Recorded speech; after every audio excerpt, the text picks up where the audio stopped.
ఈరోజు మనము లూకా సువార్త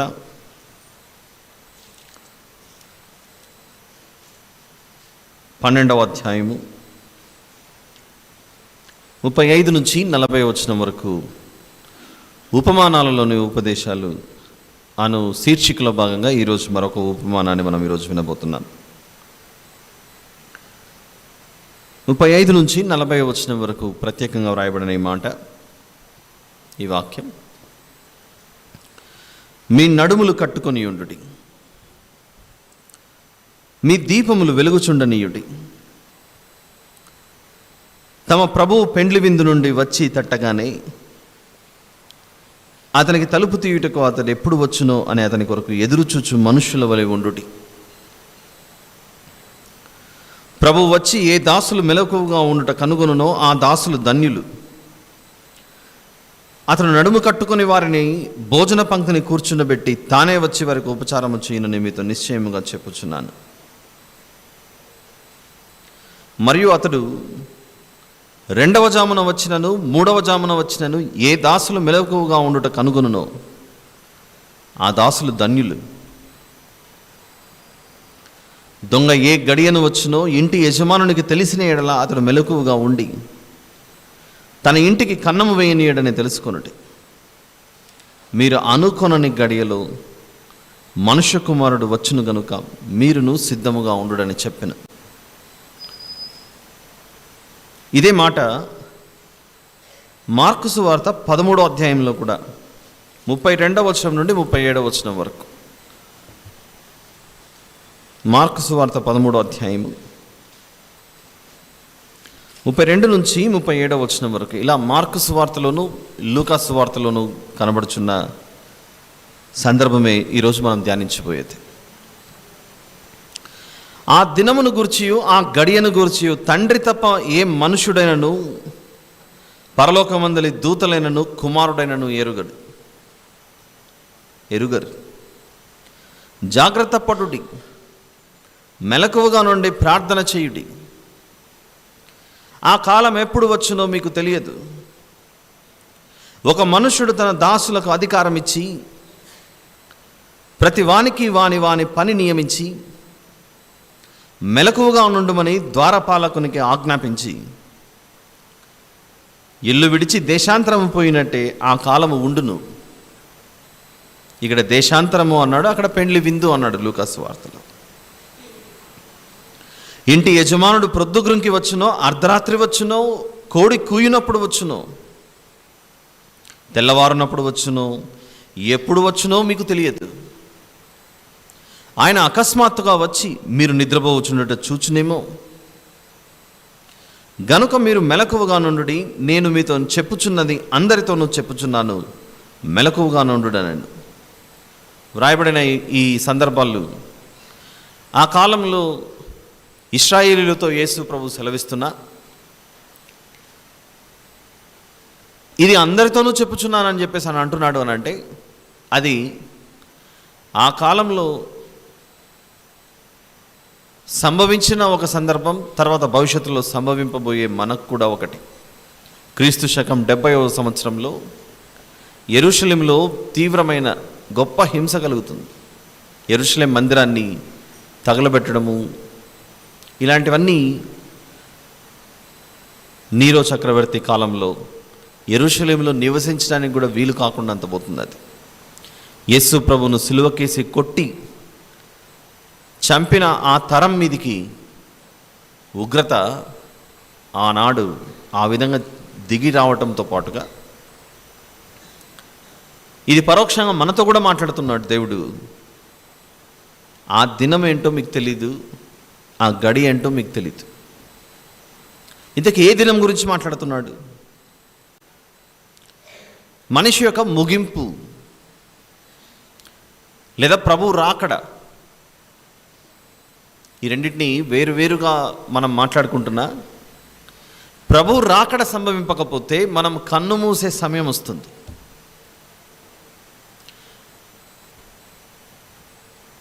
ప్రభు రాకడ సమీపించక ముందే మన ఆయుష్ అయిపోతే అప్పుడు మనం కన్ను మూస్తే 2 స్థలాలకు చేరుకోవాలి. ఒకటి పరదేశు, మరొకటి పాతాళం. పరిశుద్ధులు ఉండడానికి ఏర్పాటు చేసిన స్థలమే పరదేశ్. నేడు నీవు నాతో కూడా పరదేశంలో ఉండు. ఈ భూమి మీద తమకిష్టం వచ్చినట్లుగా బ్రతికి దేవునికి ఇష్టమైనట్లుగా బ్రతకని వారికి ఉన్న స్థలమే పాతాళం.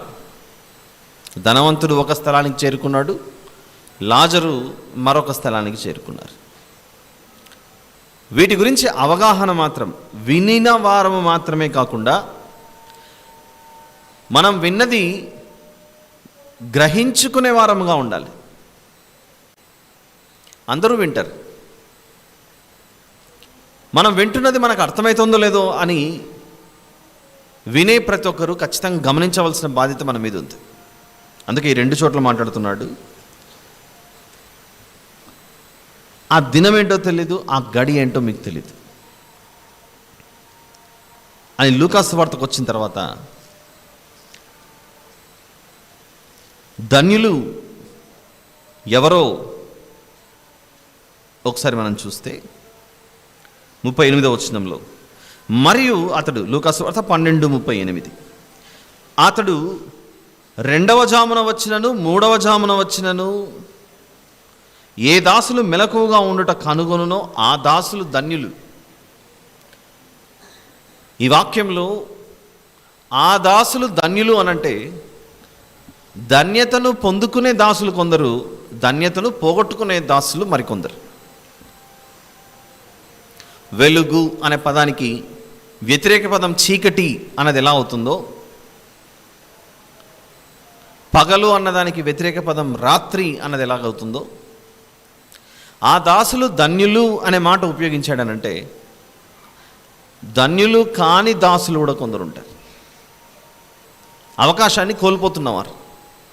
అందుకే ఈరోజు ఈ మెసేజ్ మొత్తం, ఈ సందేశం మొత్తం 5 ప్రాముఖ్యమైన విషయాలు మనం నేర్చుకోబోతున్నాం. నంబర్ 1, నమ్మకమైన దాసులు కాపాడబడతారు. నంబర్ 1, నమ్మకమైన దాసులు రక్షింపబడతారు. నమ్మకమైన దాసులకు ద్వారం తెరవబడుతుంది. ఇదంతా మొదటిది. ఏమిటి నమ్మకమైన దాసులు అనంటే, ఈ యజమాని పని అప్పచెప్పెళ్ళాడు. ఈ లూకా సువార్త 12, తర్వాత మార్కు సువార్త 13వ అధ్యాయంలో మనం చదువుకున్నది, రెండింటినీ దగ్గరగా పెట్టుకొని చదువుకొని నేర్చుకోవాల్సినటువంటి సందర్భం ఇది. ఎందుకు మార్కు సువార్త కూడా చూడాలి అని అంటే 34వ వచనంలో, మార్కు సువార్త 13:34లో, ఒక మనుషుడు తన దాసులకు అధికారం ఇచ్చి ప్రతి వానికి వాని పని నియమించాడట. ప్రతి వానికి వాని పని నియమించి అని ఉంది చూడండి అక్కడ. మార్కు సువార్త 13వ అధ్యాయం 34లో చదువుతున్నాను. మనం రెండింటిని అనగా మార్కు సువార్త మరియు లూకా సువార్త రెండింటిని చూస్తూ ఉంటాం ఈరోజు ఈ సందేశంలో. కనుక రెండింటిని మీరు దగ్గర ఉంచండి. ఒక మనుషుడట తన దాసులకు అధికారం ఇచ్చాడట. అధికారము కలిగిన వారు అధికార దుర్వినియోగం చేయకూడదు, సద్వినియోగం చేసుకోవాలి. ఈ యజమాని పని అప్పచెప్పాడట, నీకు ఈ పనిలో నువ్వు నమ్మకమైన వాడుగా ఉండాలని. ఉదాహరణకు మనమంతా ఈ క్యాంపస్లో ఉన్నాం. ఎవరికి ఏమీ కాకుండా ఉండాలని 24 గంటలు దీనికి చక్కగా security, especially at the main entrance. అక్కడ ఉన్న వారందరూ మధ్యరాత్రి 12 గంటలు అయిన తర్వాత, మధ్యరాత్రి 12 అయిన తర్వాత అందరూ నిద్రపోతున్నారు అనుకోండి. ఓ మంచి కూలర్ సమ్మర్ వచ్చేసింది, అందరూ నిద్రపోతున్నారంటే పరిస్థితి ఏమవుతుంది? అనుకోకుండా దీనికి సంబంధించిన అత్యున్నతమైన అధికారి అర్ధరాత్రి 1 గంటకు ఎలా ఉందో క్యాంపస్ అని అలా చూసుకుంటూ వచ్చాడు. ఎదురుగా అక్కడ అందరూ నిద్రపోతున్నారు. ఆయన వచ్చారు, గేట్ తీయలేదు. ఎవరు గేట్ తీయలేదు. నెక్స్ట్ రియాక్షన్ ఎలా ఉంటుందో ఆలోచించండి ఒకసారి. రెండవ రోజు కాదు, ఆ క్షణాన్ని, ఆ నిమిషం తర్వాత వరకు ఉద్యోగం ఉంటుందో లేదో గ్యారెంటీ లేదు. నిజమే కాదు చెప్పండి? అంత సివియర్ వ్యూలో ఉంటారు, అంత భయంకరమైన పరిస్థితిలోకి వెళ్ళిపోతారు. నిద్రపోవడం వలన వచ్చే నష్టం, నిద్రపోవడం వలన వచ్చే నష్టం. నిద్రపోతే పాపమా? నిద్రపోవడం అనేది సిన్నా? అవును. పని ఉందని, బాధ్యత ఉందని మర్చిపోయి నిద్రపోతే మాత్రం నువ్వు నేరస్తునివే దేవుని దృష్టిలో. లోక సంబంధమైన విధులు నిర్వహించేటప్పుడే, లోక సంబంధమైన పనులు చేసేటప్పుడే మనం నిద్రపోతే శిక్షకు ఎలాగైతే గురవుతామో, కేవలం ఇక్కడే కాదు, ఉదాహరణకు కొన్ని ప్రైవేట్ సంస్థలు చూద్దాం. చక్కగా ఒక ఆఫీస్లో అందరూ కూర్చొని పనిచేస్తూ ఉన్నారు, ఒక 3-4 మాత్రం అందరికీ వినపడేట్టుగా గురకలు పెట్టి నిద్రపోతున్నారు. మధ్యాహ్నం భోంచేసాము, బాగా నిద్ర వస్తుందని. అప్పుడే ఆఫీస్లో అందరికంటే హై అథారిటీలో ఉన్నటువంటి వ్యక్తి ఆ ఫ్లోర్ మీద అలా తిరుగుతున్నాడు, ఈ గురకల శబ్దం వినపడుతుంది. వెంటనే వాళ్ళకి సంబంధించిన ఇన్ఛార్జ్ని పిలుస్తారు. ఏం జరుగుతుంది ఇక్కడ? నిద్రపోవడం అనేది పాపం అనేది కానే కాదు. మనం రాత్రి నిద్ర వచ్చినప్పుడు నిద్రపోతే, శరీరంలో ఉన్నాం కనుక నిద్ర వస్తుంది, నిద్రపోవచ్చు. కానీ రెస్పాన్సిబిలిటీ అండ్ అకౌంటబిలిటీ, బాధ్యత, జవాబుదారీతనం, ఈ రెండు మనకున్నప్పుడు నిద్ర వస్తున్నా కూడా దాన్ని నిలుపుకోవాల్సిందే. అందుకే ఈ నిద్ర గురించి మాట్లాడుతూ రోమపత్రిక 13వ అధ్యాయంలో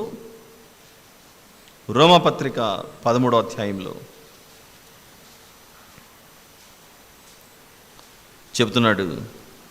12వ వచనం చూడండి, లేదా 11 నుండి చూద్దాం. 11వ వచనం నుండి, మరియు మీరు కాలము నెరిగి, రోమపత్రిక 13వ అధ్యాయం 11వ వచనం, మరియు మీరు కాలము నెరిగి. ఏంటా కాలము నెరిగి అంటే అర్థం ఏంటి? ఇప్పుడు మనకంటూ ఒక పని ఉంది, మనకంటూ ఒక బాధ్యత ఉంది, మనం విధులు నిర్వహిస్తున్నాం. ఇలా విధులు నిర్వహిస్తుండగా ఆ పని చేసే కాలమును మర్చిపోయి నిద్రపోతే మాత్రం మంచిది కాదు మిత్రమా అని దేవుడు ఈ వాక్యం ద్వారా హెచ్చరిస్తున్నాడు మనల్ని. మీరు కాలము నెరిగి నిద్ర మేలుకొను వేళ అయినదని తెలుసుకుని అలాగు చేయుడి. నిద్రలో నుండి మేలుకున్నవారు ఏ కాలంలో మేమున్నాము, ఏ స్థితిలో మేమున్నామని ఆలోచించుకుంటూ బహు జాగ్రత్తగా తమ జీవితాల విషయంలో ఆలోచిస్తారట. నిద్ర మేలుకొను వేళ అయినదని తెలుసుకుని అలాగు చేయుడి. మనము విశ్వాసులమైనప్పటికంటే ఇప్పుడు రక్షణ మనకు మరి సమీపముగా ఉన్నది. రాత్రి చాలా గడిచి పగలు సమీపముగా ఉన్నది. గనుక మనము అంధకార క్రియలను విసర్జించి తేజ సంబంధమైన యుద్ధోపకరణములు ధరించుకుందాము. నిద్రలో ఉన్నవారట వేటితో నిండుకొని ఉంటారో, ఆత్మ సంబంధమైన నిద్ర మళ్ళీ 2 రకాలు. ప్రభువునందు నిద్రించిన వారు ధన్యులోని, ఆ నిద్ర గురించి మాట్లాడట్లేదు నేను. భూమి మీద మన జీవితాన్ని ముగించి వెళ్ళి మనము ఈ భూమిని విడిచిపెట్టే ఆ నిద్ర గురించి మాట్లాడట్లేదు. మన నాసికారంధ్రములలో ఇంకా శ్వాస ఉండగా, మనం ఇలా చలించుచుండగా లోక సంబంధమైన నిద్ర గురించి మాట్లాడుతున్నాడు ఇక్కడ. అదే మాట్లాడుతున్నాడు 13వ వచనంలో. అల్లరితో కూడిన ఆటపాటలైనను, మత్తైనను లేకయు, కామ విలాసములైనను, పోకిరి చేష్టలైనను లేకయు, కలహమైనను మత్సరమైనను లేకయు, పగటి యందు నడుచుకున్నట్టు మర్యాదగా నడుచుకుందుము. మెట్టుకు ప్రభువైన యేసుక్రీస్తును ధరించుకొనిన వారై శరీరేచ్ఛలను నెరవేర్చుకొనుటకు శరీరము విషయమే ఆలోచన చేసుకొనకుడి. మనం చదువుకున్న లూకా సువార్త 12లో ఒక నిద్ర గురించి మాట్లాడుతున్నాడు. మీరు నమ్మకమైన దాసులుగా ఉండండి, మెలకువగా ఉండండి. మెలకువగా ఉండటం వల్ల వచ్చే ప్రయోజనం ఏంటంటే, ఇంటిలోనికి దొంగ రాడు, ఇంటిలోనికి శత్రువు రాడు. ఒక వీధిలో దొంగలు తిరుగుతున్నారట. ఈ మధ్యకాలంలో అప్పుడప్పుడు ఈ గుంటూరు, విజయవాడ, ఈ కోస్తా ఆంధ్ర ప్రాంతాల్లో ఎక్కువగా వినపడినదే ఒక చెడ్డీ గ్యాంగ్ అట. అది చెడ్డీ గ్యాంగ్. విన్నారా దొంగల గురించి? చెడ్డీ గ్యాంగ్ అనేది ఒక మూట, పెద్ద మూట. దాని వాళ్ళని పట్టుకోవడం కూడా చాలా కష్టంగా మారింది. ఒక ఇంటిలోనికి చొరబడ్డారంటే ఏది కనపడే అది తీసుకొని తలలో బోలు కొట్టేస్తున్నారంట, దోచుకొని వెళ్ళిపోతున్నారు.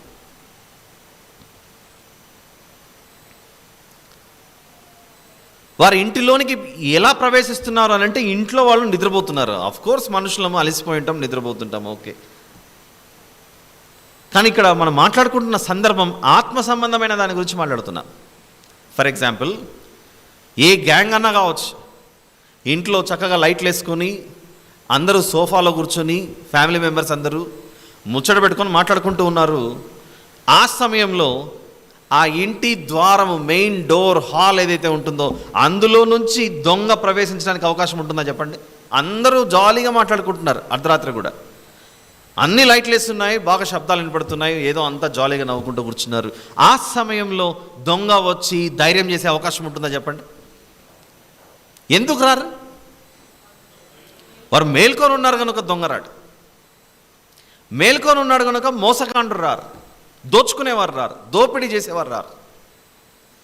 ఎలాగైతే ఈ శరీరంలో ఉన్నప్పుడు మనం నివసిస్తున్న నివాసాలలోనికి దొంగ రాకుండా ఎలాగైతే జాగ్రత్త పడతామో, దేవుడు ప్రతి మనిషితో మాట్లాడుతున్న మాటే, ఇదిగో ప్రతి మనిషికి నేను ఒక పని ఇచ్చా, బాధ్యత ఇచ్చా.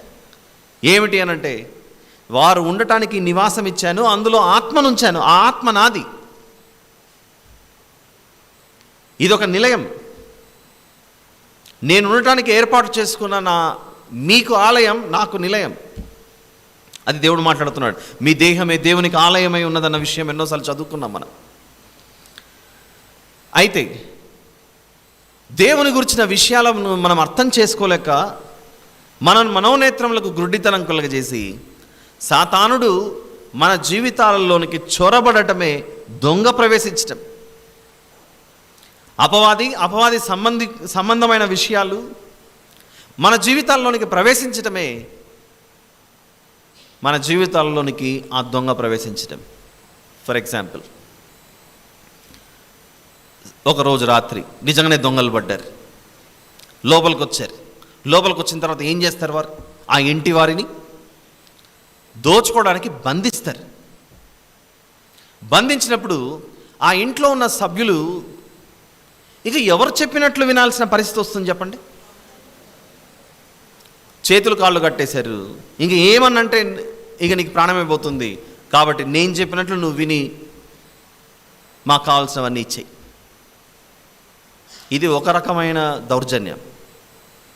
మరో రకమైన దౌర్జన్యం ఏంటంటే, ఈ మధ్య సైబర్ ఫ్రాడ్ అని, సైబర్ క్రైమ్ అని ఇలాంటివి ఎక్కువైపోయాయి. ఆన్లైన్, ఇంటర్నెట్, ఇవన్నీ మనతో ఎవరో చాలా ప్రేమగా మాట్లాడుతున్నట్లు అనిపిస్తుంటుంది, చాలా సాఫ్ట్గా మాట్లాడుతున్నట్లు ఉంటారు. అలా 1 రోజు, 2 రోజులు, 3 రోజులు, 4 రోజులు, నెల బాగా మనతో వాళ్ళలోనికి మనల్ని హిప్నటైజ్ టైప్లో చేసేసుకుంటారు. వాళ్ళ మీద మనకు నమ్మకం కలిగే విధంగా చేస్తారు. వాళ్ళ మీద మనకు నమ్మకం కలిగే విధంగా చేసి, మీ సెల్ ఫోన్లో పలానా యాప్ ఇన్స్టాల్ చేసుకోండి, దాంట్లోకి మీరు డబ్బులు వేయండి అని అంటాడు. ఆ తర్వాత మొత్తం మాట్లాడుతూనే మొత్తం బ్యాంక్ అంతా మొత్తం ఏమైపోతుంది చెప్పండి? ఖాళీ, క్లీన్ స్వీప్ చేసి పడేస్తాడు. మనల్ని కొట్టాడా? కొట్టలేదు. మనల్ని ఏమైనా తిట్టాడా? తిట్టలేదు. మన ఇంటికి వచ్చాడా? రాలేదు. మన మీద ఏమైనా దౌర్జన్యం చేశాడా? లేదు. మనల్ని ఏమైనా బెదిరించాడా? లేదు. కానీ మనమైతే నష్టపోయామే. ఎలా నష్టపోయాం? వాని యొక్క తేనె పలికిన మాటల ద్వారా మనం పూర్తిగా పోగొట్టుకున్నాం. ఇది మనం అర్థం చేసుకోగలిగితే, లైట్గా హమ్మింగ్ వస్తాను చూడమ్మా, ఇది మనం అర్థం చేసుకోగలిగితే, సాతానుడు కూడా వాడు మనకు మేలు చేస్తున్నట్లుగానే ఉంటుంది. వాని హనీ ట్రాప్ అంటారు దాన్ని. Honey trap. అలా మోసం చేసి మనల్ని ఒక మత్తులోనికి దింపేస్తాడు. దాన్నే బైబిల్ భాషలో అంటున్నాడు, మీరు నిద్రపోకండి. మీరు నిర్లక్ష్యం చేస్తే దేవుని గురించిన విషయాలు మీకు దూరం అయిపోతాయి. అపవాది వచ్చి మీలోనికి ప్రవేశిస్తాడు. 5 విషయాలలో మొదటిది, నిద్ర మేలుకొనువారు ధన్యులు. రెండవది దీనికి పూర్తిగా భిన్నమైనది, నిద్ర మేలుకొనని వారు శాపగ్రస్తులు. నిద్ర మేలుకొనేవారు, నిద్రపోకుండా జాగ్రత్త పడేవారు ధన్యులు, నిద్రపోయేవారు శాపగ్రస్తులు. ఎందుకు నిద్రపోతున్నారు? దేవుని విషయాలన్నింటినీ పక్కన పెట్టి సాతాను యొక్క బంధకాలలోకి వెళ్ళిపోయారు. అందుకే 119 కీర్తన 105వ వచనం, psalm number 119 and verse number 105, నీ వాక్యము నా పాదములకు దీపమును నా త్రోవకు. మరి ఆ వాక్యమే, ఆ దీపమే దూరమైందనుకోండి, 119 కీర్తన 105వ వచనం, నీ వాక్యము నా పాదములకు దీపమును నా త్రోవకు వెలుగునై ఉన్నది. నా త్రోవకు వెలుగునై ఉన్నది. ఏంటి త్రోవ? ఈ త్రోవే జీవమునకు పోవు మార్గం. ఇది ఈ జీవమునకు పోయే మార్గం ఏదైతే ఉందో ఆ మార్గంలో వాక్యం ఎప్పుడు కూడా ఆరిపోకూడదు. మన హృదయాలలో, మన జీవితాలలో. నిన్ను వలె నీ పొరుగు వారిని ప్రేమించు అనే ఆజ్ఞ మనందరికి తెలుసు. ఒక భక్తిపరుడు బయటికి ప్రపంచానికి, ఇంట్లో రోజు భార్య యొక్క వెంట్రుకలు జుట్టు పట్టుకొని ఈడ్చుకుంటూ లాక్కుంటూ ఇల్లంతా ఈడ్చుకుంటూ కొడుతున్నాడు. ఆ దినమైనా గడి అయినా తెలియదు అని వాక్యంలో ఉందిగా. అలా ఈడ్చుకొని పోయేటప్పుడు యేసు ప్రభు వచ్చాడు.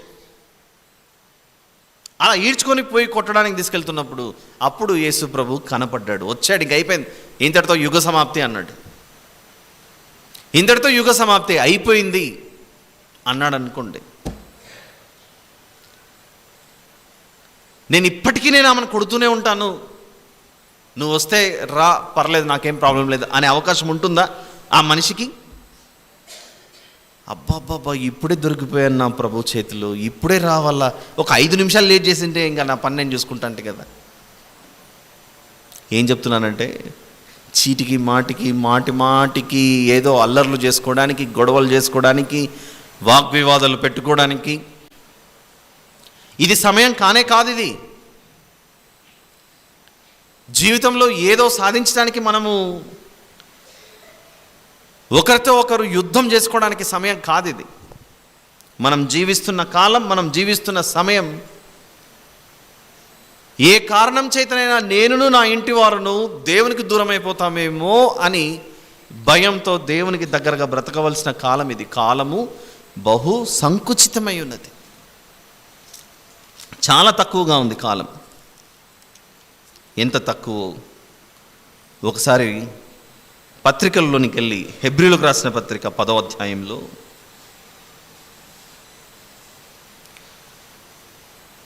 36 నుంచి 38 వరకు చూద్దాం.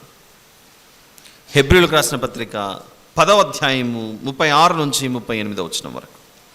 మీరు దేవుని చిత్తమును నెరవేర్చిన వారై అన్నది చూసారా? మీరు దేవుని చిత్తమును నెరవేర్చిన వారై వాగ్దానము పొందు నిమిత్తము మీకు ఓరిమి అవసరమై ఉన్నది. ఓరిమి అంటే ఏంటి? ఓర్పు. ఓర్పు దేనికి అవసరం? ఎదురు చూడటానికి అవసరం. ఎదురు చూడటం అంటే మామూలు ఎదురు చూపడం కాదు, అది ఎంతో కాలం పట్టచ్చు. ఒక ఎగ్జాంపుల్ చెప్తాను.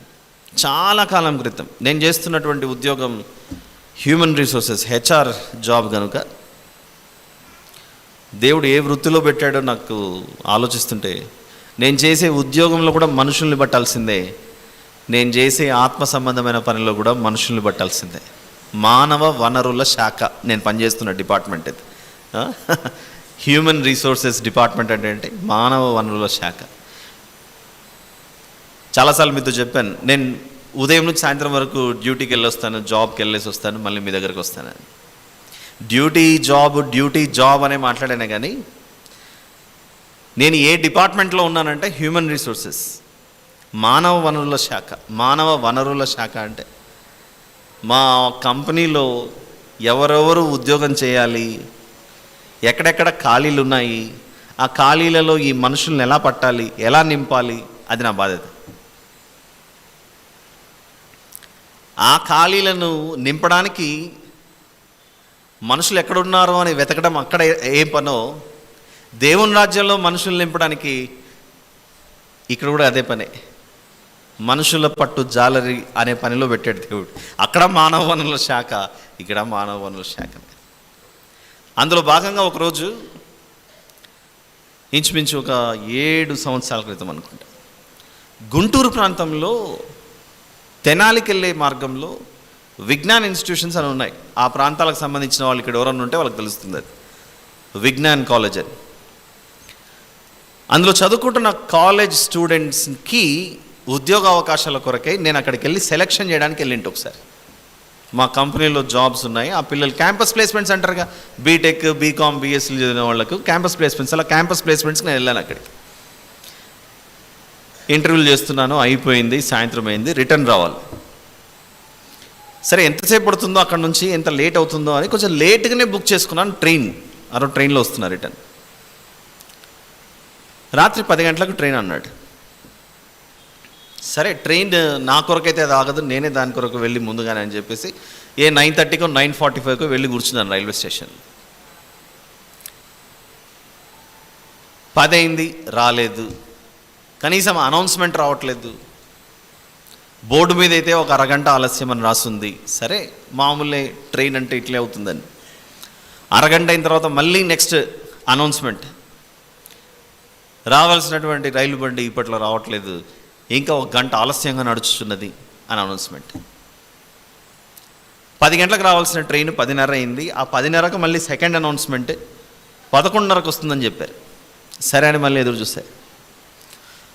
11:30కు రావాల్సినటువంటి ట్రైన్ ఇంకా అరగంట ఆలస్యం అని చెప్పేసి మళ్ళీ అనౌన్స్మెంట్ ఇచ్చారు. 12 అయింది, అర్ధరాత్రి 12. అలానే కూర్చున్నాను రైల్వే స్టేషన్. అప్పటికప్పుడు ఇంకో బస్ స్టాండ్కి వెళ్ళో లేకపోతే ఇంకొకటి ఏదైనా పట్టుకోవాలంటే, ఇక్కడ కంపెనీ తరపున వచ్చాను విజిట్, అది కంపెనీ తరపున, మా ఆఫీస్ తరపున వచ్చాను అక్కడికి. అప్పటికి రాలేదు. 12 గంటలకు మళ్ళీ అనౌన్స్మెంట్, ఇంకొక అరగంట ఆలస్యం అవుతుందని మళ్ళీ ప్రకటన. 12:30 అయింది. అప్పటికే 9:30కు వచ్చి కూర్చున్నా. 12:30 అయింది, ఇంకా రాలేదు. ఇప్పుడు నేనేం చేయాలి? నాకున్న ఆప్షన్స్, వెళ్ళి గొడవ పడదామా ఆ స్టేషన్ మాస్టర్తో? పోనీ ఎవరన్నా అక్కడ దగ్గర రైల్వే పోలీసులు ఉంటే, ఏమై ఇంత ట్రైన్ లేట్ నడుస్తుంది, చెప్పండి ఏంటి విషయం, ఉండమంటారా పొమ్మంటారా? మీ ఇష్టం సార్ అంటాడు. అంతే, అదే అంటాడు, ఉండమంటారా పొమ్మంటారు, మీ ఇష్టం సార్ అంటాడు. ఎక్కడ పోయినా అదే పరిస్థితి. ఇక నాతో పాటు ఎదురు చూస్తున్న ప్యాసింజర్స్ అందరూ ఆ ఎంక్వైరీ కౌంటర్ దగ్గరికి వెళ్ళి మా డబ్బులు మాకు ఇచ్చేయండి అని రచ్చబెట్టారు. అక్కడ గొడవ చేస్తున్నారు. అక్కడ ఆ తర్వాత 1 గంట అయింది, అర్ధరాత్రి. అప్పుడు చాలా దూరంలో అది లైట్ కనపడుతున్నట్లు కనపడింది. ఎప్పటి నుంచి ఎదురు చూస్తున్నాను? రాత్రి 9:30కు స్టేషన్లో ఇంచుమించు ప్రవేశిస్తే 1 గంటకు గుంటూరులో ట్రైన్ వచ్చింది. 1 గంటకు. మీది చాలా తక్కువ బ్రదర్, మాదైతే ఒకరోజు వెయిట్ చేసామంటే మీకు అనుభవాలు ఎక్కువ ఉండొచ్చు. ఒక్కొక్కరికి ఒక్కొక్క తీపి అనుభవాలు రైల్వేస్తో. ఎందుకు ఈ ఎగ్జాంపుల్ చెప్పాల్సి వచ్చిందంటే, 2024లో ఈ ఉపమానం ఇక్కడ చెప్పడానికి అది ఉపయోగపడుతుందేమో, అందుకే దేవుడు అనుభవం ఇచ్చాడేమో. ఏముంది ఇక్కడ? ఆలస్యం అయ్యిందే కానీ రావలసిన రైలు బండి రానే వచ్చింది. అర్థమవుతుందా మీకు? రావలసిన రైలు బండి రానే వచ్చింది. ఆలస్యమైంది కానీ రైలు బండి అయితే వచ్చింది. ట్రాక్ మిస్ అవ్వకుండా పట్టాల మీదనే వచ్చింది. లేట్ అయింది కదా అని రైలు పట్టాల మీద కాకుండా ప్లాట్ఫామ్ మీద వస్తాను, రోడ్డు మీద వస్తాను అని చెప్పలేదు రైలు. అది రావాల్సిన మార్గంలోనే వచ్చింది. ఏ దిశ నుండి రావాల్సో ఆ దిశ నుండే వచ్చింది. గొడవ చేసి అల్లరి చేసి వెళ్ళిపోయిన ప్యాసింజర్లు రైలు ఎక్కలేకపోయారు. ఎవరైతే ఎదురు చూశారో వారైతే రైలు ఎక్కారు. ఏమర్థమవుతుంది మీకు ఇది? రైలు బండి ఆలస్యమైందని వెనుదిరిగి వెళ్ళిపోయారు. చివరికి రోడ్డు మీద నిలబడ్డారు, బస్తాలాంటి సంచులు వేసుకొని భుజాల మీద. ఆ సమయంలో బస్సు దొరకలేదు, వెతుక్కుంటూ విమానం ఎక్కుదామంటే అది కూడా అవకాశం లేదు. పోనీ ఓడెక్కుదాం, పడవెక్కుదామంటే హైదరాబాద్ రావడానికి ఓడెక్కడిది, పడవెక్కడిది? రెండు మార్గాలు, ఒకటి రైలు మార్గం, ఇంకోటి బస్సు రోడ్డు మార్గం. ఇక్కడేమో స్టేషన్ మాస్టర్ మీద గొడవ చేసి అల్లరి చేసి డబ్బులు రీఫండ్, సరే సార్ మీరు సబ్మిట్ చేయండి, మీరు ఆన్లైన్లో చేసుకొని ఉంటే డబ్బులు మీకు రిటర్న్లో వస్తాయి, ఆన్లైన్లో వస్తాయి, సరే అని రైల్వేస్ మీద విసుక్కొని అల్లరి చేసి మొత్తానికైతే సగం ప్యాసింజర్లు ఖాళీ అయిపోయి వెళ్ళిపోయారు. కానీ 1 గంట వరకు ఎదురు చూశాను, నేను కూర్చున్నాను, చూసారా? వాళ్ళు వెళ్ళిపోయిన సీట్లన్నీ నావే. వాళ్ళు వెళ్ళిపోయిన సీట్లన్నీ నావే. ఏం జరిగింది అక్కడ? అందరూ ఖాళీ అయిపోయారు. అక్కడ ఒంటరిగా వెయిట్ చేస్తున్నాను. రైలు వచ్చింది, సాగింది ముందుకు, చేరుకున్నాను నా గమ్యస్థానానికి, చక్కగా వెళ్ళిపోయాను. ఆలస్యము మనిషిలో ఏమి పుట్టిస్తుందంటే, కొందరికి ఓర్పును పుట్టిస్తుంది, మరికొందరికి వ్యసనం పుట్టిస్తుంది, అలసట పుట్టిస్తుంది. నిరీక్షించడానికి ఓపిక ఉండదు, ఓపిక నశించిపోవటం. అలానే ఈరోజు లూకా సువార్తలో మనం మాట్లాడుకుంటున్న ఈ వచనంలో కూడా ఆయన రావడం ఆలస్యం అవుతుందన్న విషయం గురించి ఎలా రాశాడు చూడండి. 38వ వచనంలో, అతడు 2వ జామున వచ్చినను, రైలు బండి 11కు వచ్చినను, 3వ జామున రైలు బండి అర్ధరాత్రి 12కు వచ్చినను, ఏ ప్యాసింజర్లు అయితే మెలకువగా ఉంటారో ఆ దాసులకు ఈ వాహనం సిద్ధంగా ఉంటుంది, నడిపే డ్రైవర్ ఎక్కించుకొని వెళ్ళిపోతాడు. అందుకే చిన్నపిల్లలకు సండే స్కూల్లో నేర్పించే ఒక పంచి మాటనే, చుక్ చుక్ బండి రైలు బండి, చుక్ చుక్ బండి సువార్త బండి, చుక్ చుక్ బండి స్వీయచిత బండి అనే పాట ఉంది, చూసారు? బండి డ్రైవరు యేసుడైనా తిన్నని మార్గములో నడిచి, అప్పుడెప్పుడో నేర్చుకుంది. బండి డ్రైవరు సాతానుడైనా. గుర్తున్నాయా ఈ పాటలు ఎవరికన్నా? నేనే పడుతున్నానా? ఏమా గుర్తుండొచ్చుగా. చుక్ చుక్ బండి రైలు బండి, ఇది నీ బండియా అనే పాట ఒకటి. ఒక్కసారి మనం ఈ పెద్దల సభలో కూర్చున్నామా, పిల్లల దాంట్లో కూర్చున్నామా అనిపించిందా ఇప్పుడు? ఏదైతేనేమి, మన రైలు బండికి డ్రైవర్ యేసు ప్రభు. ఆలస్యమైంది కదా అని ఎవరైనా దిగెళ్ళిపోతే పడుతుంది వేటు, చివరికి ఎక్కడికి పోలేక బరువు మోసుకొని, ఏ బరువు? ఆ రైల్వే స్టేషన్లో ట్రైన్ కొరకు ఎదురు చూడలేదు, అందరూ లగేజీలు మోసుకొని వెళ్ళిపోయారు. కానీ స్టేషన్లో 1 గంట వరకు ఏమయ్యా అని కూడా అడిగారు కొందరు. అందరూ పోయారు, మీరు బోరా అని. మీరే కదా వస్తుందని చెప్పారు, మీ మాట మీద నమ్మకం, నాకు వేరే మార్గం లేదు, మీరే దిక్కని కూర్చున్నాను. అక్కడ వచ్చింది బండి, నా బరువు, నా లగేజ్, నా బ్యాగ్ ఏదైతే ఉందో అన్నీ తీసి ఆ బండిలో పెట్టాను. సీటులో కాళ్ళు జాపుకొని చేతులు జాపుకొని చక్కగా నిద్రపోయారు. మిగిలిన వారు ఏమయ్యారు? అలా విశ్రాంతిలోనికి వెళ్ళక ఆ లగేజ్ అని ఆ బరువును మోసుకుంటూ వీధుల్లోనే నిలబడ్డారు. అలా వెళ్ళిపోయారు, ఏది దొరకలేదు. రైలు బండి ఆలస్యమైందని దాని నిరీక్షణతో ఎదురు చూడకుండా పోతే చివరికి ఆ బరువును దింపుకోవడానికి ఏమీ ఉండదు. అదే మాదిరిగానే యేసు ప్రభు మన పాప భారమును మన మీద తొలగించి ఆయన మోసి సిలువ మీద మనం తప్పించాడే. నీ బరువంతా నేను మోసేసుకున్నాను, కొంచెం ఎదురు చూడు, వస్తాను మళ్ళీ. నీ బరువును దింపాను మొదట సిలువ మీద, రెండోసారి నిన్నే మోసుకొని వెళ్తాను. నేనుండు స్థలమును మీరును ఉండులాగున నేను మళ్ళీ మిమ్మల్ని తీసుకెళ్తాను. మనకు ఎయిర్వేస్లో కావచ్చు, రైల్వేస్ కావచ్చు, రోడ్వేస్ కావచ్చు, మరొకటి ఏదైనా కావచ్చు, ఇంక్లూడింగ్ నేవీ, వాటర్వేస్, 2 ఉంటాయి. ప్యాసింజర్లను తీసుకెళ్ళేది 2, కార్గోని తీసుకెళ్ళేది. కార్గో అంటే ఏంటి? లగేజ్లు, బరువులు. ఫర్ ఎగ్జాంపుల్ మనం ఇల్లులు మార్చామనుకోండి, మన ఇంట్లో ఒక మోటార్ బైక్ ఉంది, ప్యాసింజర్లు కూర్చునే దాంట్లో పెట్టరు, లగేజ్ మోసుకొని పోవడానికి సపరేట్గా ఒక బోగి ఉంటుంది ట్రైన్లో. బరువును ఒక చోట పెట్టాలి, ఆ తర్వాత మనం సపరేట్గా వెళ్ళాలి. భూమి మీద యేసు ప్రభు ద్వారా మనకు జరిగినది బ్రతికుండగానే బాప్తిస్మం ద్వారా మన పాపాలను ఒప్పుకున్నప్పుడు మన పాప భారమును ఆయన దించేశాడు. మొదట నేను మోసుకుంటున్నాను, మీరు దించేయండి అంటున్నాడు అక్కడ. ఇది మొదటిది. ఆ తర్వాత నేనుండు స్థలమును మీరును ఉండులాగున ఇదిగో మిమ్మును నేను తీసుకెళ్ళడానికి స్థలము సిద్ధపరచుచున్నానని మన మీద ఉన్న బరువును తొలగించి ఆయన మోసి మనల్ని తీసుకెళ్ళడానికి ఆయన సిద్ధమయ్యాడు. మరి ఈ ప్రయాణంలో బ్రదర్ మాది లగేజ్ చాలా ఇంపార్టెంట్ కదా, లగేజ్ మేము మర్చిపోతే ఎట్లా అని దిగులు ఉంటుంది. మరి యేసు ప్రభు దింపేశాడు కదా, ఆ లగేజ్ మళ్ళీ మేము తీసుకోవచ్చా అంటే నో, ఈ లగేజ్ వేరు, ఆ లగేజ్ వేరు. ఇక్కడ పాత లగేజ్ని దింపాడు, వాక్యమును ఒక తేలికైన అద్భుతమైన వాటిని మన మీద ఉంచి వీటితో ముందుకెళ్ళండి అన్నాడు. 3 విషయాలు చెప్పాను ఇంతవరకు మనం అర్థం చేసుకోగలిగితే. నిరీక్షణతో ఎదురు చూసేవారు ధన్యులు, ఎదురు చూడని వారు శాపగ్రస్తులు. 3వది ఇదిగో ఏ గడియ వస్తాడో ఏ జామున వస్తాడో మనకు తెలియదు. ఏ గడియ వస్తాడో ఏ జామున వస్తాడో మనకు తెలియదు.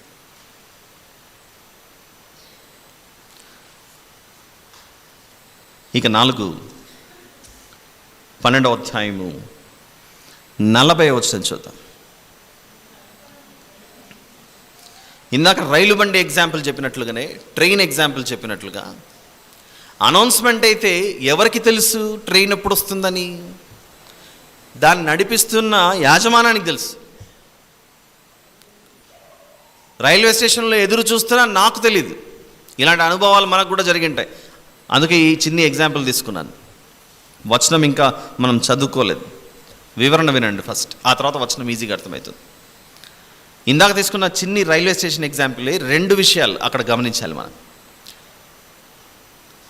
ట్రైన్ పలానా టైంకి వస్తుందని ప్యాసింజర్గా నాకు తెలుస్తుందా, దాన్ని నడిపించే మేనేజ్మెంట్కి తెలుస్తుందా, యాజమాన్యానికి తెలుస్తుందా? యాజమాన్యానికి తెలుసు అది ఎప్పుడు వస్తుందని. కానీ నా పరిస్థితి ఏంటి? అది ఎప్పుడు వస్తుందో, ఏ గడియ వస్తుందో, ఏ దినం వస్తుందో నాకు తెలియదు. ఎందుకంటే నేను రాత్రి 9:30కి వెళ్ళాను అని అంటే ఆ దినం రాలేదు, అది 2వ రోజు వచ్చింది తెల్లవారుజామున 1 గంటలకు, అంటే మధ్యరాత్రి 1 గంట. కాబట్టి డే పాస్ అయిపోయింది, 12 దాటింది. నేను అనుకున్నది ఈ దినం ఈ రాత్రి 10 గంటలకు వస్తుందని. కానీ అది ఈ దినం వచ్చిందా? 2వ రోజుకి వెళ్ళిపోయింది అది. 4వ విషయం మనం నేర్చుకుంటున్నాం.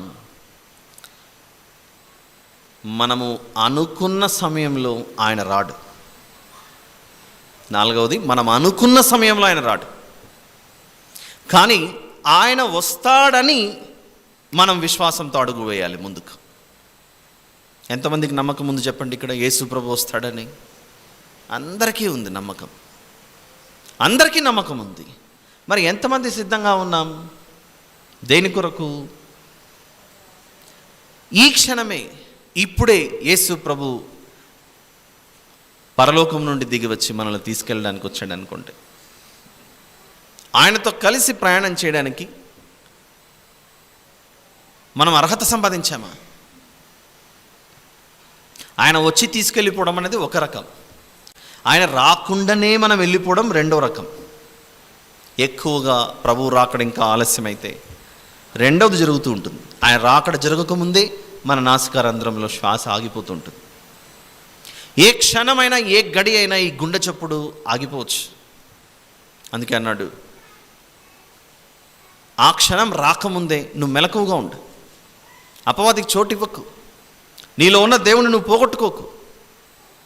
అందుకే పాత నిబంధనలో ఎన్నో ఉదాహరణలు పెట్టాడు. యెరూషలేమును ఆ మందిరంలోనికి మనష్య అనే వ్యక్తి ఆ విగ్రహాన్ని తెచ్చిపెట్టగానే నేను ఉండని వెళ్ళిపోతున్నానని వెళ్ళిపోయాడు. ఎందుకు? లోనికి రావలసిన ఆ దేవుడు వచ్చాడు మోషే గారి కాలంలో, సొలొమోను గారి కాలంలో, ఆ తర్వాత వెళ్ళిపోతున్నాడు. ఎందుకంటే ఆ దేవాలయంలో దేవునికి చోటు లేకపోవడం చేత నిద్రపోయారు, దేవుని వాక్యంకి చోటు ఇవ్వక కన్ను మూశారు. ఇంకో విషయం చెప్తాను, ఆత్మీయ జీవితంలో నిద్రపోవడం ఒక్కటే తప్పు కాదు, కునుకు తీయడం కూడా తప్పే. కునుకు తీయడం అంటే ఏంటి? బాగా నిరస అట్లా అన్నాం అంతే, అలా కునుకు తీయడం కూడా ప్రమాదమే. ఉదాహరణకు ఒక వ్యక్తి కారు నడుపుతున్నాడు. ఇప్పుడు ఔటర్ రింగ్ రోడ్లో కార్లకు వీటన్నిటికీ 120 స్పీడ్ ఇచ్చారు పర్మిషన్. ఒక వ్యక్తి 120 కిలోమీటర్ల స్పీడ్తో నడుపుతున్నాడు. అంత స్పీడ్లో నడుపుతున్నా ఒక్కసారిగా కునుకు అన్నాడు. ఇలా ఏమవుతుంది చెప్పండి పరిస్థితి? ఆ ఒక్క క్షణం చాలు వారు నడుపుతున్న వాహనం పల్టీలు కొట్టడానికి, వారి ప్రాణాలు ఎగిరిపోవడానికి. కునుకు తీసే అంత నిద్ర కూడా మనము ఆత్మీయ జీవితానికి ఇవ్వకూడదు అవకాశం. ఒకప్పుడు టైటానిక్ షిప్ మొత్తం మునిగిపోయింది. చాలా పెద్దది అది. చిన్న రంధ్రం పడింది. ఆ తర్వాత ఓడను చీల్చిపడేసింది. అది 2 ముక్కలైపోయింది. అది మునిగిపోయింది. అది 100 సంవత్సరాలు దాటి పోయేసింది దాదాపుగా. ఇంకా ఓడ బయటికి రాగలను అని అనుకునే అవకాశం కనపడుతుంది. అది చాలా ప్రయత్నాలు అయితే జరిగాయి. భవిష్యత్తులో ఓడన్నా బయటికి రావచ్చేమో, ఇంకా ఎక్కువ టెక్నాలజీ, మెషినరీ అన్నీ ఉపయోగించి. కానీ మనమైతే రాలేంగా, మనమైతే రాలేం. కను రెప్పపాటున మార్పు జరిగేది మన జీవితం. వాక్యం ఏం సెలవిస్తుందో చూడండి. అక్కడ కొరింథీయులకు రాసిన మొదటి పత్రిక 15వ అధ్యాయంలో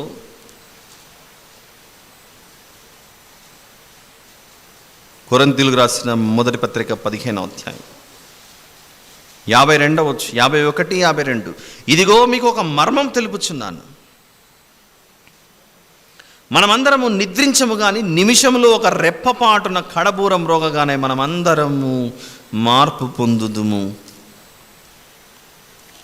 ఒక రెప్పపాటునట, ఒక రెప్పపాటున.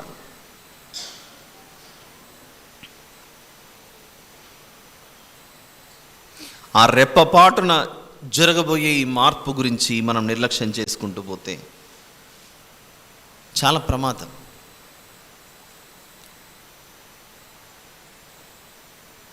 అందుకే చెబుతున్నాడు, ఆయన రాకడ ఎలా ఉంటుందట. మార్కు సువార్త 13:36లో 13:36 మార్కు సువార్త. ఇది 5వది. నంబర్ 5, ఆయన ఎలా వస్తాడట? అకస్మాత్తుగా. ఆ ఒక్క పదం చాలు, అకస్మాత్తుగా వస్తాడట. అకస్మాత్తుగా అనంటే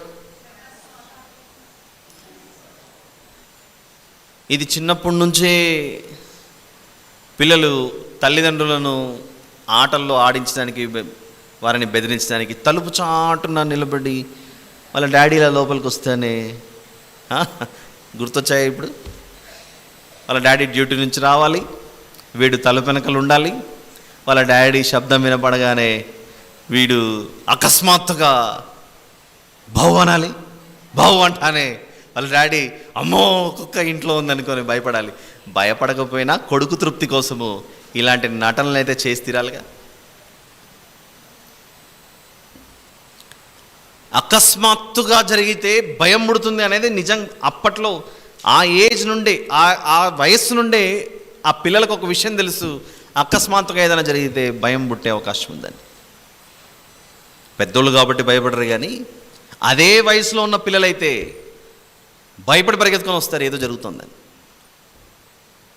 జీవితంలో అకస్మాత్తుగా ఏది సంభవించినా గుండె దడే. ఒక పెద్ద శబ్దం వచ్చింది అనుకోండి, ఉన్నట్లుండి మనమంతా ఇక్కడ కూర్చొని ఉన్నాం, ఒక పెద్ద శబ్దం వచ్చింది. శబ్దం రాగానే ఇంకా మనం ఊరుకుంటామా?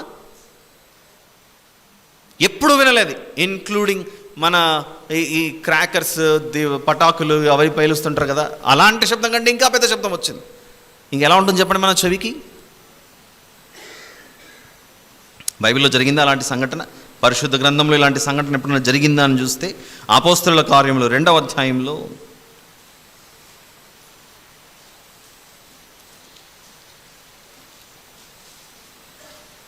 2వ వచనం చూద్దాం. మొదటి 2 వచనాలు చూసుకుంటూ వెళ్దాం. పెంతెకోస్తను పండుగ దినం వచ్చినప్పుడు అందరూ ఒక చోట కూడి ఉండిరి. అప్పుడు వేగముగా వీచు బలమైన గాలి వంటి యొక్క ధ్వని, శబ్దం. ధ్వని అంటే ఏంటి? శబ్దం. ఆకాశము నుండి ఎలా వచ్చిందట? అకస్మాత్తుగా. అకస్మాత్తుగా అనే పదం ముందు చూసారా? అకస్మాత్తుగా. ఎవరు దిగారు అక్కడ అకస్మాత్తుగా? ఎవరు దిగారు? పరిశుద్ధాత్మ దేవుడు అకస్మాత్తుగా అపోస్తుల కార్యంలో 2వ అధ్యాయంలో దిగినట్లుగానే ఒకరోజు ఎవరు ఊహించుకొనని అనుకొనని గడియలో ఆకాశం తెరవబడుతుంది. ఆ దేవుడు మనుష్య కుమారుడు దిగి రానే వస్తాడు. అప్పుడు ఎవరు కూడా ఆయన చేతిలో నుంచి తప్పించుకోలేం కదా.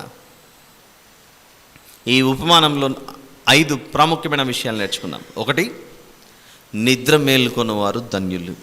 నిద్ర మేల్కోమన్న వారు ధన్యులు అన్నారని ఈరోజు మనకి ఇక్కడ 8:30కి అయిపోయిన తర్వాత మీరు ఇంటికి వెళ్ళి నిద్రపోకుండా అలానే ఉండి రేపు మళ్ళీ ఇక్కడ ప్రేయర్ మీటింగ్ వరకు అట్లనే మెలకువతో ఉండి రావడానికి ప్రయత్నించకండి. కొందరికి అందుకే మనం చదువుకున్న పుస్తకాలు పెరిగేటప్పుడు పెద్దలు కొన్ని నీతి కథలు చెప్పారు. ఆ నీతి కథల్లో ఒకటే పరమానంద శిష్యుల కథ. ఈ పరమానంద శిష్యుల కథలో ఒకసారి వారి గురువు గారు, నాన్న మనం ఇల్లు మారుస్తున్నాము, శిష్యులందరిని పిలిచి వస్తువులన్నీ ఈ ఎద్దుల బండి మీద పెట్టాలి, ఈ బండిలో నుంచి ఏమి కింద పడినా, ఇట్లా రోడ్లు మంచిగా లేవు కదా అప్పట్లో, ఈ బండిలో నుంచి ఏమి కింద పడినా తీసి మళ్ళీ బండిలోకి వేయాలా అని చెప్పాడట గురువుగారు. అలా చెప్పగానే శిష్యులకు చక్కగా అర్థమైంది ఈ విషయం. ఓ, మా గురువుగారు బండిలో నుండి ఏం పడినా కూడా కింద పడినా మళ్ళీ ఏమన్నారు అని కొంచెం దూరం పోయిన తర్వాత ఆ పశువులు చేయాల్సినవి చేశాయి. మీకు అర్థమైంది అనుకుంటున్నాను. పడింది మొత్తం బండిలో వేయాలని దాన్ని తీసుకొని మళ్ళీ బండిలో వేస్తాయి. ఎవరి మీద పడింది అది? తిరిగి బండిలో కూర్చున్న గురువుగారి మీదనే పడింది. వారికి ఉపదేశించే బోధకుని మీదనే పడింది. ఈరోజు పరిస్థితి, మీరు నిద్రపోకండి అంటే ఇంటికి వెళ్ళి నిద్రపోకండి అని కాదు నా ఉద్దేశం. ఈరోజు విన్న సందేశం ఆత్మ సంబంధమైనది, స్పిరిచువల్ లెసన్ ఇది, ఆత్మ సంబంధమైనది. సాతానుకు ఏ చిన్ని అవకాశం ఇచ్చినా మన బ్రతుకులు ఇందాక పరమానంద శిష్యులు చేసినట్లే అవుతుంది. అది మన మీదనే పడుతుంది తిరిగి. కాబట్టి ఆయన అకస్మాత్తుగా వస్తా అన్నాడు, జాగ్రత్త పడాలి. నంబర్ 1, మేలుకొని వారు ధన్యులు, నిద్రపోవారు శాపగ్రస్తులు. నంబర్ 2. నంబర్ 3, ఏ గడియలో వస్తాడో అది మనకు తెలియదు. ఏ గడియలో వస్తాడో, ఏ సమయంలో వస్తాడో మనకు తెలియదు. కాబట్టి ఒక మేధావి 4వ విషయం ఆలోచించాడు. నాకు తెలియని టైంలో వస్తానన్నాడు కదా, నేను ఇప్పుడేం చేస్తానంటే నా జ్యోతిష్యులను పిలిపించుకుంటాను, నా చిలుక జోష్యం వాళ్ళని పిలిపించుకుంటాను, లేకపోతే రోడ్డు మీదకి వెళ్ళి ఒక 4 రాళ్ళు ఏరుకుంటాను అని ఏవేవో లెక్కలేసుకున్నాడు. మరో వ్యక్తి వీధిలో పోతున్నాడు, భవిష్యత్తు చెబుతాం అనుకుంటూ రామయ్య బాబు అని చెప్పేసి పిలిపించుకొని, ఇదిగో యేసుప్రభు ఎప్పుడు వస్తాడో కొంచెం చెప్పు అన్నాడట. ఈ వ్యక్తి ఏదో చెప్పాడు. ఓ, ఇది నిజమే అనుకొని ఈ రాత్రి 11 గంటలకు వస్తున్నాడు యేసుప్రభు అని చెప్పాడట. ఈ వ్యక్తి ఎదురు చూస్తున్నాడు, ఓ 11కి వస్తాడా అని. కానీ వాక్యం ఏమి సెలవు వచ్చింది అక్కడ? మీరు అనుకోనని గడియలో వస్తానన్నాడు. ఇక్కడ మనం 100 మంది ఉన్నాం అనుకోండి. కొద్దిసేపు ఒకరేమో 10 గంటలకు వస్తాడు అనుకున్నారు, ఇంకొకరు 10:30కి వస్తాను అనుకున్నారు, ఇంకొకరు 11కి వస్తా అన్నాడు, ఇంకొకరు 12:30కి వస్తా అనుకున్నారు. అందరము మన ఊహల్లో అంతా యేసు ప్రభు ఉదయం 9కి వస్తాడు, యేసు ప్రభు 10 గంటలకు వస్తాడు, యేసు ప్రభు మధ్యాహ్నం 1 గంటకు వస్తున్నాడు అని మనం 100 అనుకున్నాం అనుకోండి. మనం 100 అనుకున్నా కూడా మనం ఏ టైం అనుకోనంటే ఆ టైంకి రాడట. అది కండిషన్ అక్కడ. రోజుకి 24 గంటలు కదా, అందరం ఒక్కొక్క నిమిషం తీసుకుందామని కొన్ని వేల మంది గ్యాదర్ అయ్యి నిమిషానికి ఒకరు తీసుకున్నారట. కానీ ఆ టైంలో కూడా రాడట. పోనీ అలా కాదు, నిమిషానికి కాదు ఒక సెకండ్ తీసుకుందామని ఆలోచించారు. ఫర్ ఎగ్జాంపుల్, ఈరోజు ఫిబ్రవరి 26, 2024. భూమి మీద ఉన్న మనుషులందరూ ఒక్కొక్క సెకండ్ తీసుకొని ఆలోచించారు. ఎలా? రేపు ఉదయం ఫిబ్రవరి 27 9 గంటలకు 9 గంటల 1 నిమిషం 1 సెకండ్కి వస్తాడని నేను అనుకుంటున్నా. నువ్వు 2వ సెకండ్కి వస్తాడని నువ్వు అనుకో, 3వ సెకండ్కి వస్తాడని నువ్వు అనుకో, 4వ సెకండ్ నువ్వు వస్తాడని మొత్తం 24 అవర్స్ అలా క్యాప్చర్ చేసేసారు. అప్పుడు ఇంకా తప్పించుకునే అవకాశం ఎక్కడుంది చెప్పండి? అందరూ 1 సెకండ్ తీసేసుకున్నారు. అప్పుడు యేసుప్రభు అంటాడు, ఓ పిచ్చివారలారా, మీరు 27 అనుకున్నా, నేను 28కి వస్తాను అన్నాడు. అనుకోండి పరిస్థితి. మీరు ఫిబ్రవరి 27 అన్నారు, నేను 28కి వస్తాను. ఏం చేస్తారు అప్పుడు? మళ్ళీ లెక్కేసుకోండి మీరు. సరే అని భూమి మీద ఉన్న మానవాళ్ళందరూ ఒక అగ్రిమెంట్కి వచ్చి అందరూ అనుకున్నారు, వాళ్ళు అనుకున్న రోజులన్నీ అయిపోయాయి, మళ్ళీ మొదటి నుంచి స్టార్ట్ అవ్వాలి. ఎక్కడవుతుంది చెప్పండి ఇది? కాబట్టి ఈరోజు నేర్చుకున్న సందేశంలో ఈ 5 విషయాలను ఈ ఉపమానంలో నుండి ఎట్టి పరిస్థితుల్లో మర్చిపోకండి. ఏంటి మొదటిది చెప్పండి? నిద్ర మేలుకొని వారు ధన్యులు. అంటే విశ్వాసులు ధన్యులు. నిద్ర మేలుకొనని వారు ఎందుకు నిద్ర మేలుకోరు? ఆయన రాడులే అని అనుకున్నారు, అందుకే నిద్రపోయారు. ఇందాక చెప్పిన ఎగ్జాంపుల్లోనే హైయర్ ఆఫీసర్ రాడు అనుకొని అందరు గేట్ దగ్గర నిద్రపోతున్నారు, రాడులే అనుకొని వెళ్ళిపోయారు. కానీ ఆయన మాత్రం ఇదంతా ఆయనది రాజ్యం, ఎప్పుడైనా రావచ్చు, రానే వచ్చాడు. పడింది వేటు. మన భాషలో విశ్వాసులు కాపాడబడతారు, అవిశ్వాసులు నశించిపోతారు. ఇవి 2 విషయాలు. మూడవది, ఏ గడియలో వస్తాడో, ఏ దినం వస్తాడో అది మనకు తెలీదు. నాలుగవది, నేను ఈ సమయం అనుకున్నాను కనుక నేను అనుకున్న టైంకి ఆయన వస్తాడు అని అనుకోవడం కూడా తప్పే. అనుకొనని గడియలో ఆయన వస్తాడు. నంబర్ 5, ఆయన ఎలా వస్తాడంటే అకస్మాత్తుగా వస్తాడు. ఆయన అకస్మాత్తుగా వస్తే జరిగేది ఏంటో తెలుసా? ఎందుకంటే మనం మనుషులం కాబట్టి మనుషుల్లాగానే ఆలోచిస్తాం. ఎట్టి పరిస్థితుల్లో దానికి మనం అవకాశం ఇవ్వకూడదు. ఎగ్జాంపుల్, ఈరోజు రాత్రి ఇంటికి వెళ్ళిన తర్వాత తలుపులన్నీ భద్రంగా, పైన బోల్టు, మధ్యలో బోల్టు, అవసరమైతే కింద కూడా బోల్ట్ ఉంటే అన్నీ 3 వేసేసుకొని మనం తలుపులు వేసుకొని పడుకున్నాం, భద్రంగా తలుపు వేసుకొని పడుకున్నాం. కానీ ఆయన రాకడ ఆయన ఉద్దేశించాడు అనుకోండి, నువ్వు వచ్చి తలుపు తీస్తేనే ఆయన లోపలికి వస్తాడు కాదు, అవి ఎలాగైనా తెరవబడతాయి.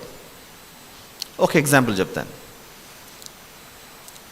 సాధారణంగా మన ఇండ్లల్లో ఉన్న తలుపుకున్న గడి అంటారో, బోల్ట్ అంటారో, ఇంకేమంటారో నాకు తెలియదు మన వాడుక భాషలో, అది చాలా బలంగా ఉంటుందా? ఒక నేరస్తుని తీసుకొచ్చి జైల్లో పెడితే ఆ జైలుకు బంధించిన బోల్ట్లు బలంగా ఉంటాయా? ఏది బలంగా ఉంటాయి? జైలువే బలంగా ఉంటాయిగా, చెరసాలవే బలంగా ఉంటాయిగా. ఇప్పుడు చూడండి ఒక ఇన్సిడెంట్. ఇప్పుడు అపోస్తలుల కార్యములు 16వ అధ్యాయం.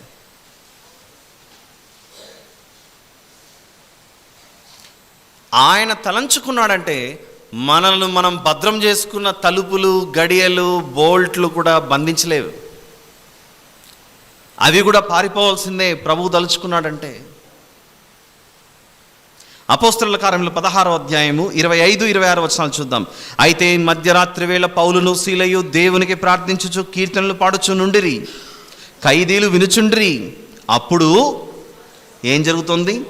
అకస్మాత్తుగా మహాభూకంపము కలిగెను, చెరసాల పునాదులు అదరెను. వెంటనే తలుపులన్నీ, ఇది జరగనప్పుడు తలుపులన్నీ అన్నీ మూత వేయబడ్డాయి, భద్రంగా బోల్ట్లు వేశారు, తాళాలు వేశారు, అన్నీ అలా బంధించున్నాయి. కానీ ప్రభువు నిర్ణయించుకునేసరికి తాళాలు, తలుపులు అన్నీ తెరుచుకున్నాయి. అక్కడ నేను నిద్రపోతున్నాను ప్రభు, రేపు మార్నింగ్ తలుపు తీస్తానులే, నన్ను డిస్టర్బ్ చేయకు అని మధ్యరాత్రి మనం అనడానికి అవకాశం లేదు. అకస్మాత్తుగా ప్రభువు దిగితే అలా ఉంటుందని చెప్తున్నాను ఇక్కడ. ఆయన దిగినప్పుడు మన హృదయంలో ప్రభువుకు చోటుంటేనే మనము ఆయనతో కలిసి ప్రయాణం చేయగలం పరలోకానికి. లేదు అని అంటే నశించిపోయే జాబితాలో ఉంటాం. ఏ జాబితాలో ఉందాం ఈరోజు? ఆయన వస్తాడని నమ్మి, విశ్వసించి, నిరీక్షణతో ఎదురు చూసే విశ్వాసులుగా మనం ఉందామా? ఆయన రాడులే మా పితరులు చెప్పారు, మా పూర్వీకులు చెప్పారు, మా తాత ముత్తాతలు చెప్పారు, ఇప్పటికీ మా జనరేషన్లో కూడా మా సేవకులు అందరూ ఇదే మాట చెప్తున్నారు. ఆయన వచ్చింది లేదు, చేసింది లేదు. సమయం ఎందుకు దేవునితో గడపటం, లోకంతో కలిసిపోదామని అవిశ్వాసులుగా ఉంటే ఆయన ఆ సమయమే వచ్చాడనుకోండి, అప్పుడేంటి పరిస్థితి? అందుకే ఈ దుర్దినములు ఎలా ఉంటాయంటే, నోవహు గారి కాలంలో ఇండ్లు కట్టొచ్చు, నారు నాటొచ్చు, పెండ్లికి ఇచ్చొచ్చు, ఎలా ఉన్నారో పరిస్థితులు, దేవుని మీద ఆలోచన లేకుండా జీవితం కొనసాగుతూ ఉందట.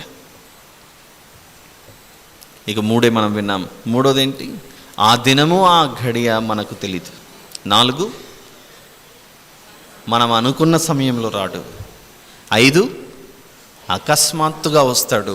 ఆ అకస్మాత్తుగా వచ్చినప్పుడు ఆ బలమును ఎదిరించడానికి ఎవరికి కూడా శక్తి సరిపోతుంది. ఆలోచిస్తారని ఆశిస్తూ ఇంతటితో సందేశాన్ని ముగిస్తున్నాను. ప్రార్థన. ప్రేమగల తండ్రి, కృపగలిగిన మా దేవ, పరిశుద్ధుడైన మా తండ్రి, మీకే స్తోత్రములు నాయన.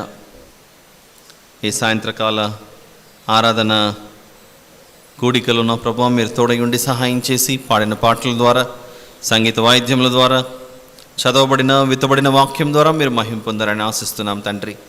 మీకు విరోధముగా మేము ఏదైనా చేసి ఉంటే క్షమించమని ప్రార్థిస్తున్నాను నా ప్రభువా. ఈరోజు మీరు మాకు నేర్పించిన వాక్యంలో నా తండ్రి 5 ప్రాముఖ్యమైన విషయాలు నేర్పించారు.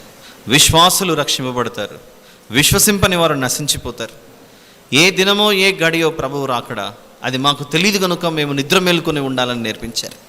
దీనితో పాటుగా నా తండ్రి, మేము అనుకోనని సమయంలో ప్రభువు రాకడా సంభవిస్తుంది కనుక మేము బహుజాగ్రత్తగా కాలము నెరిగి నిద్ర మేలుకొని వారముగా ఉండటకు సహాయం చేయండి తండ్రి. ప్రభువు రాకడ అకస్మాత్తుగా ఉంటుంది అన్న విషయాన్ని కూడా నేర్పించారు. ఈ 5 విషయాలను మా హృదయంలో భద్రపరచుకొని మీ మార్గంలో నడిచి మేము మీ రాజ్య వారసులుగా మారుటకు మమ్మల్ని సిద్ధపరచమని ప్రార్థిస్తున్నాను తండ్రి. ఈ సంఘానికి మీరు జ్ఞాపకం చేసుకొని చిన్నపిడ్డల నుంచి పెద్దల వరకు, వృద్ధుల వరకు పేరు పేరున నా ప్రభువా ఏ ఒక్కరూ తప్పిపోకుండా మీ రాజ్యంలో నా తండ్రి స్థిరులుగా ఉండటకు సహాయం చేయండి. ఈ సమయంలో మీ దాసురాలు శ్యామల సిస్టర్ గారి గురించి ప్రత్యేకంగా జ్ఞాపకం చేసుకుంటున్నాం తండ్రి. గతంలో నా తండ్రి తాను ఎదుర్కొన్నటువంటి సమస్య నుండి కాపాడారు, ఆదుకున్నారు, సహాయం చేశారు. తనను తిరిగి మీ మందిరంలో చూడటం మాకెంతో ఆనందమైంది. నా ప్రభువా ఈ సంతోషాన్ని మరొకసారి మేము కలిగి ఉండటకు మీ దాసురాలని ఆ భయంకరమైన పరిస్థితుల్లో నుండి రక్షించి ఆదుకొని లేవనెత్తమని ప్రాధేయపడుచున్నాను తండ్రి.